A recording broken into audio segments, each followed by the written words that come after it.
Members, I believe that when we rose, Senator Jawahi was in the process of making a presentation. So you may continue, Senator.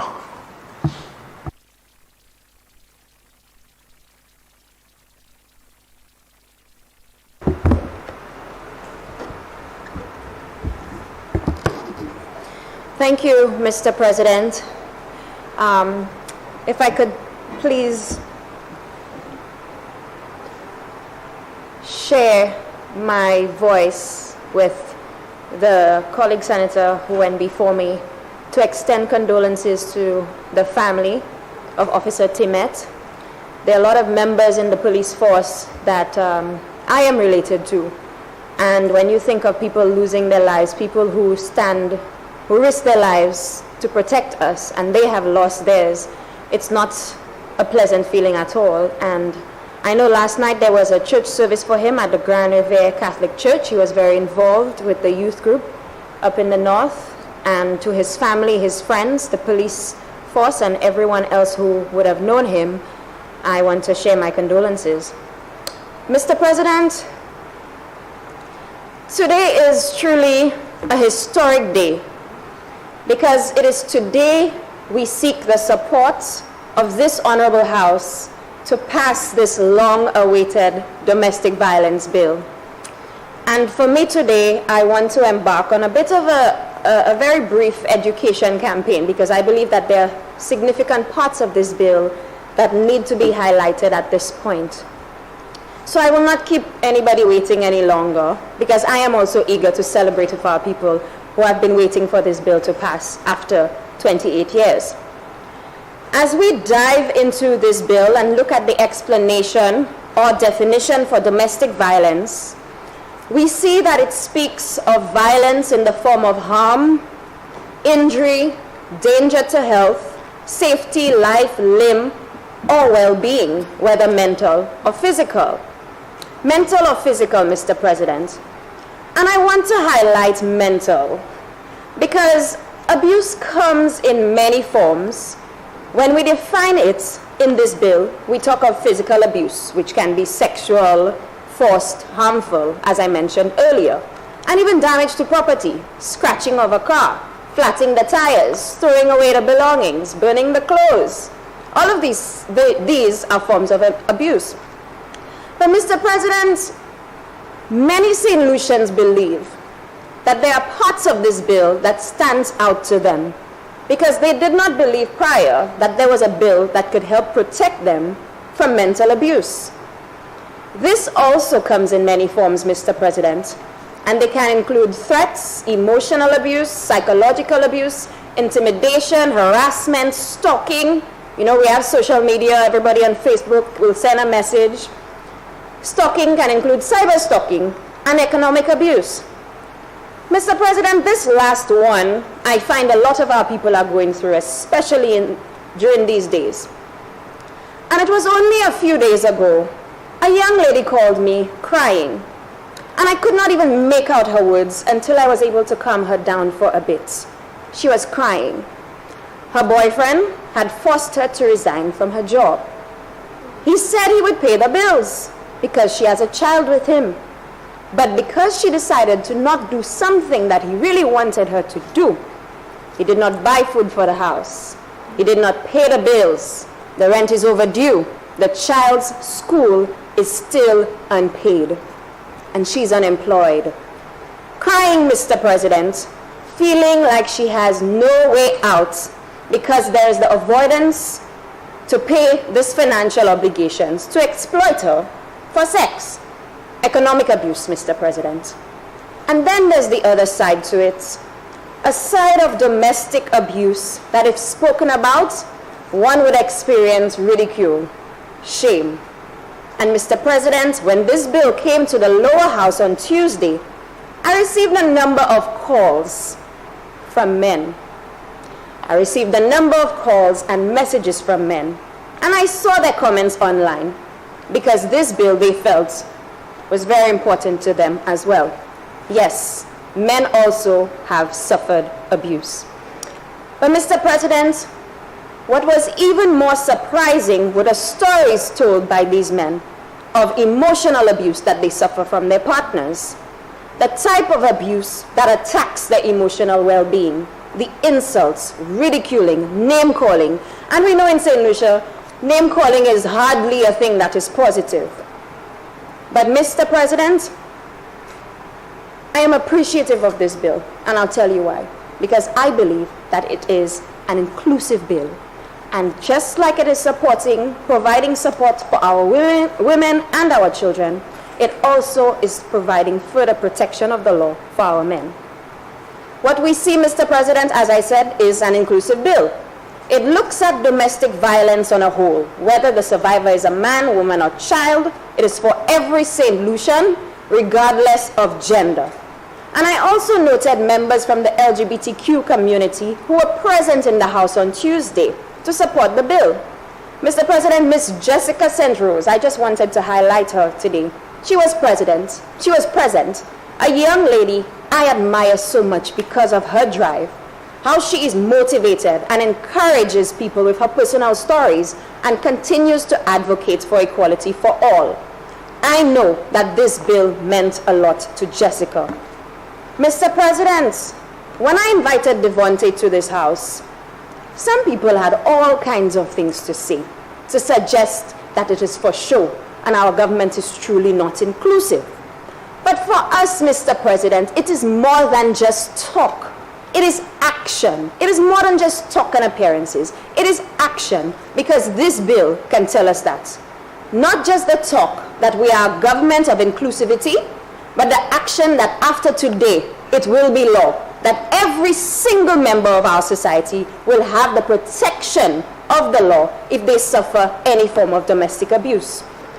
Under Section 5 of this bill, we see specific mention of non-discrimination of victims, no matter their race, their color, language, religion, political opinion, sexual orientation, or gender. This bill provides protection for all. And just like my fellow colleague, Senator, said earlier, it was only last year I was nominated as a CPA UK Gender Champion, which means that my role has to be inclusive, to advocate for anyone, no matter their gender, and to work with our lawmakers to ensure we pass gender-sensitive legislation. Mr. President, I took up this role because I believe in the fundamental human rights of our people. I believe in our fundamental rights to live freely and have equal access to resources, particularly for their safety. And that is why it makes me so very proud today, very proud that this is being achieved. I remember a few years ago when I first started and I learned about this domestic violence bill, sitting on the desk of the former Prime Minister, the current leader of the opposition. Mr. President, I have to say, I was very disappointed. There were consultations in January of 2020, and the United Workers' Party had enough time to bring this bill through. A bill which was first presented in this honorable House in 1994. This year makes it 28 years, but this was not a priority for the previous administration. Then Tuesday, Mr. President, 2 days ago, finally, the bill is here, and it is being brought to the House through the Minister for Gender Affairs. And can you imagine that when the call was made for the bill to go through its remaining stages, the leader of the opposition said no, a big no to a bill that has been circulating for almost 3 decades. A big no, because it sat on his desk from since when he came into office. It was not a priority for him, Mr. President. I have to state that I truly was very disappointed. Because on Tuesday, what it meant for people like myself, for people like the young lady I spoke about, for Jessica, for Devontae, it was a date that meant everything to us, especially to our women who celebrated International Women's Day. A day that could go beyond, that went beyond political parties. It went beyond political color. A day that meant the most to our men who finally believe that they have some protection under our law. And Mr. President, if you said you care, as the former Prime Minister of our great country, why didn't you even contribute to the bill? You did not speak. You left the chamber, and I asked myself, why? What was all of this commotion about on Tuesday? Because I thought there was going to be a contribution. Certainly a missed opportunity. And clearly, if it was a matter of priority, we would have seen some sort of contribution. But anyways, Mr. President, it was an opportunity for the members to be on the right side of history and pass a bill or share their voices on a bill that will protect all of us, your daughters, your sons, your mothers, your fathers, every single St. Lucian. And instead, we see people protesting. We see people protesting for illegality and criminality to continue, when the one who is supposed to lead the flock and speak on behalf of this bill that provides protection for even those people out there was absolutely no comment. But Mr. President, I don't know why he left, but what I can tell you is that I believe it was certainly a missed opportunity for a call for unity. This bill right here, Mr. President, is an opportunity now for members opposite who are present to say that we need to play our parts in fighting this scourge of crime. You think because you are in opposition that crime doesn't affect you? It doesn't matter. It can happen anywhere and at any time. But Mr. President, it is finally here. And it is more than a feeling of protection. It is about action. And I want to draw your attention to page 17 of the bill, part 1, which speaks of the administration and the powers given to the minister. More than a feeling, Mr. President, because we see the role of the minister is to develop and implement coordinated cross-government policies to prevent acts of domestic violence. Cross-government, Mr. President, because our health workers who work in the Ministry of Health, they will be getting the training so they know how to best handle cases of domestic violence. Cross-government, because the police will have a better understanding of how to manage reports when a domestic violence case is brought before them, and especially learning how to keep the survivor's information confidential. Cross-government, Mr. President, because training will happen for even magistrates for hearing of domestic violence cases. All of this is very significant in ensuring that the process from the moment the case, the moment the act is being reported to justice for the victim, this is one where every single individual who is involved in the process would have received training, and it is the duty of the minister to ensure that this goes. I just wanted to highlight that. The minister is also responsible for ensuring that there is access to services for victims. Oftentimes things happen, the Human Services Department is closed at 5 o'clock. It is the responsibility of the government to ensure that when something happens on an evening, at least somebody is taken care of. And I remember a conversation with fellow colleague Senator Alvina, who was given an example of a situation that took place where she had to get involved when she was the minister at the time to ensure that this family had protection. Mr. President, another important part of this bill that I wanted to share is that we know our resources are strained.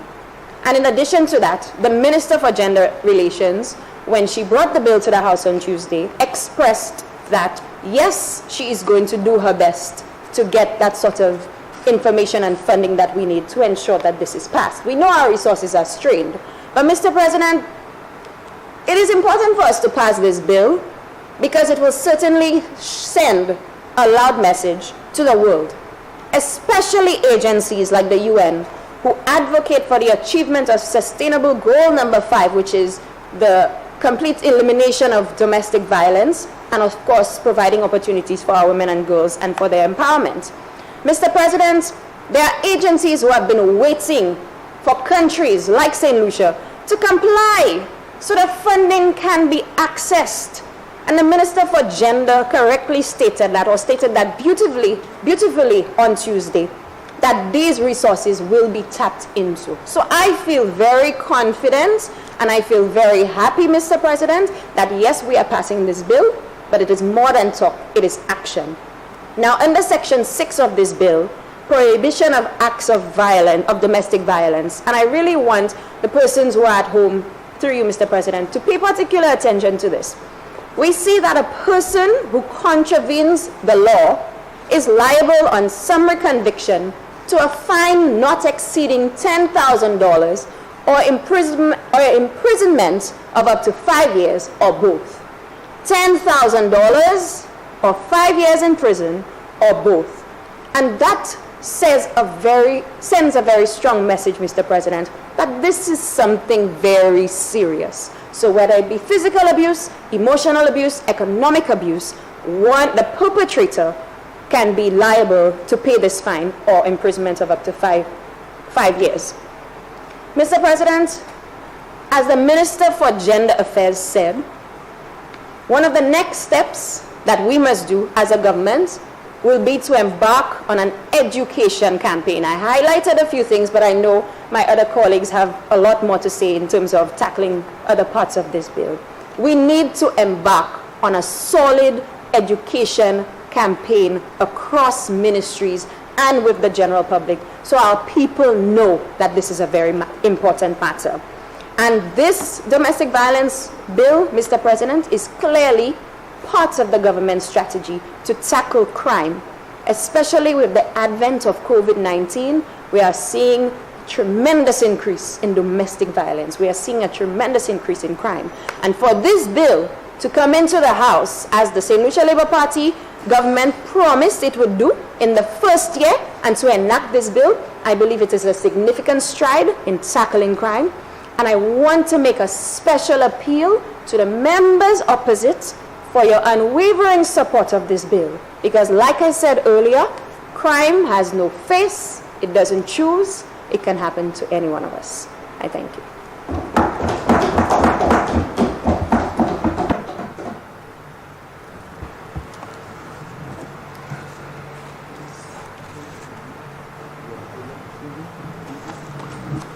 Senator Polius.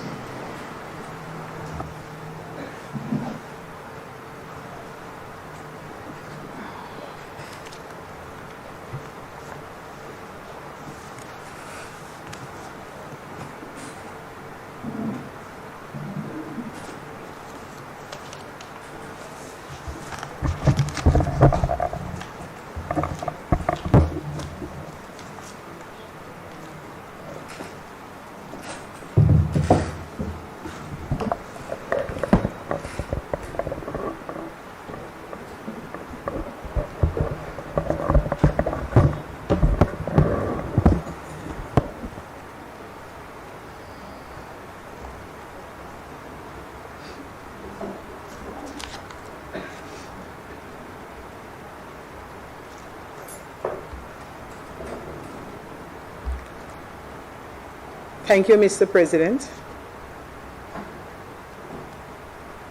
Mr. President, as an opposition senator, a female parliamentarian, and scrutineer of the policies and legislation of this government, I am duty-bound to interrogate the intentions of this government in the domestic violence bill currently being tabled, to examine the bill with a fine-tooth comb and to ensure that all elements, relevant sectors and groups are adequately considered, and if such be the case, lend my support to this piece of legislation. This is what best practice demands of us as parliamentarians, and not just to oppose for the mere thrill of opposition. Mr. President, the issue of domestic violence is one that impacts every single one of us, either directly or indirectly. It is a societal ill that has plagued this country for eons, and it continues to terrorize us to this very day.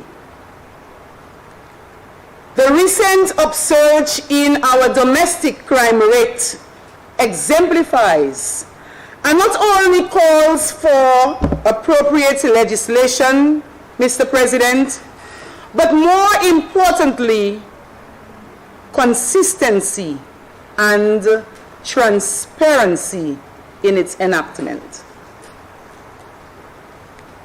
Mr. President, while I notice a major thrust on the home, and the leader of government business alluded to it, we need to look at the bigger picture. Our home country, St. Lucia. Let us not forget that the family, the home, is a microcosm of the larger society. And what happens in the home, in the family, is a reflection and a representation of the larger society. St. Lucia, the country in which we live. So every effort, Mr. President, must be made by all of us, parliamentarians included, to ensure the safety of every single boy and girl, man and woman in this country. Mr. President, having combed this domestic violence bill, I must admit that it is not only comprehensive in its definitions and interpretation of the term domestic violence, but it is also timely. And the leader of government business and my fellow colleague senator who went before me articulated the very same. So yes, on one hand, this piece of legislation and the proposed amendments as a whole is perceived as momentous. We cannot run away from it. It's a fact. Particularly as it coincides with the observance of International Women's Day on March 8th. And this is something that is being observed and celebrated globally. On the other hand, Mr. President, and this is the sad part, you know, the passing of this domestic violence bill is a glaring contradiction and perfect example of the duplicity of a Labour Party administration. And it is a further insult to the intelligence of the sons and daughters of Fair Helen, St. Lucia. I listened to my fellow colleagues talk about some of her disappointment and even some of the statements that she made regarding domestic violence and the different forms of abuse. And I am baffled. I'm really baffled. And I ask myself, am I really hearing this? Isn't it the same Labour Party who, by dint of the man's skin color, in so many ways, tried to humiliate him? The leader of the opposition. Isn't it? We don't need a white prime minister, but yet we interact with white people all over the globe to get business done in our country. We need revenue. It is the same Labour Party administration that made all kinds of color statements. Isn't this psychological manipulation and abuse? Isn't it? We need to take a deeper look at what we say. Not because someone is in a different camp or not affiliated to your political party that you believe that you have the latitude to intimidate and to harm emotionally and psychologically. many years ago, and I'm sure of recency, many of our St. Lucians and our leaders have received threats by some leaders, and they have been so, in some cases, despondent, afraid for their lives because they have been threatened by other politicians. Where are they now? Where are they? Where are they now? Mr. President, can you imagine that on Tuesday, March 8th to be exact, on Tuesday, the very same day when this bill, the domestic violence bill, was being tabled in the lower house, a well-known supporter of the party and media personality, emotionally charged with, so much venom and rage, and he wanted to physically assault a United Workers' Party supporter outside of Parliament, in full view of several police officers. And if this is not a form of domestic violence, as outlined in this bill, then I would appreciate if... Mr. President, I rise on a point of order. I believe the Senator is first of all, attempting Just a second, Senator. Could you turn your mic off, please? You may proceed. Yes, Mr. President, and I am referring to section 37(1) in the standing orders, which speaks to the content of the presentation. I've heard two separate references being made to matters that, first of all, are not tabled here, and the government that is tabling this is in no way associated or